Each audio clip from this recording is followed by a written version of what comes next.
Hey everyone, this is Ratio Christie South, and today I wanted to talk to you about an article posted by Afropunk. Afropunk is a website that posts articles mostly relating to black issues, black culture, black people, etc.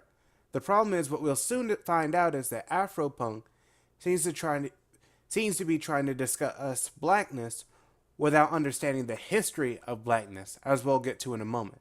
So here's the article. Now it is titled, I'm tired of homophobia and feigned Afrocentrism from black Africans. But let's look at what the article has to say. Now, to start off, I would like to say that I don't think Christians should just be going out and yelling, God hates gays or something like that. Obviously, and let's get this straight. Homosexual actions, not necessarily feelings, but homosexual actions are not what God wants people to engage in. But at the same time, he doesn't want us going out and throwing stones while we live in glass houses. This video really isn't about homosexuality. It has more to do with the other things about what this guy says in this article. Now, he starts off by saying, I don't care how far removed I am from my African roots. What you will not do is tell me what is or isn't a part of African culture, as you sit here peddling the same belief system as white colonizers, the same bearded white man who lives in the sky and used and continue to be used to justify the oppression of black people in the first GD place. First of all, let's address the bearded white man comment. Obviously, God does not have a human form. We are made in his image, but by image, what we mean is that we all have a spirit.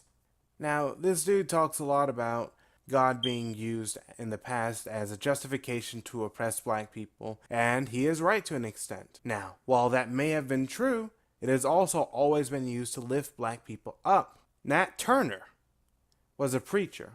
In Jamaica, there was a slave rebellion predicated on the idea that we can only have one master, and that master is God. In addition to that, we had the Negro spirituals, where we would sing about God as a way to both lift up our spirits, to remind us about how much greater existence is than just the slave plantation, and of course, it was also used as directions for the Underground Railroad. Now let's look at what this guy also has to say next. Alright, so he goes on to say, you try to tell me that homosexuality isn't a part of African culture, while you yourself follow a spirituality that has no basis among African culture. How beautifully ironic is it that homosexuality has a long history of being widespread and embraced in Africa, but Christianity does not. Christianity did not exist there until white people brought it along with their colonial violence, and their condemnation of homosexuality with it. You're literally parroting the very colonist violence that you're claiming to be against. I'm sure the ancestors would love that. Now let's talk about what he said about Christianity not being in Africa until it was brought here by white colonials. Well, there's a place in Africa called Ethiopia. Interestingly, Ethiopia was the only place that was not colonized by the Europeans. It had been taken over by the Italians in the mid-1930s, but that only lasted 12 years. But anyways, Ethiopia has been involved with Christianity before Christ was born and before Ethiopia was called Ethiopia. Going back, we talk about to the Old Testament with the book of Numbers, chapter 12. It starts with two people chastising Moses for marrying a Cushite woman. That's what the Ethiopian people used to be called. And we know, God told them, knock it off.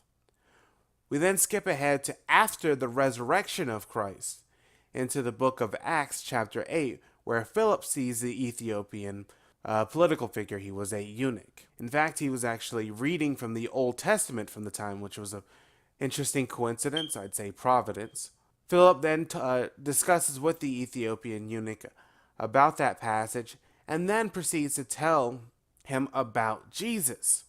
Philip baptizes that Ethiopian politician, and he leaves rejoicing. Then that politician likely went back to Ethiopia to tell his people about what had happened to him and his experience. Moving on a few centuries into the future, we have the Emperor Ezana, who turned Christianity into the state religion of Ethiopia. This was occurring during the time of the Aksumite Empire. During this time, they created wonderful works of art. They had their own writing system and also spectacular architecture. Now, these stories of great Christian and Ethiopian cultures do not stop there.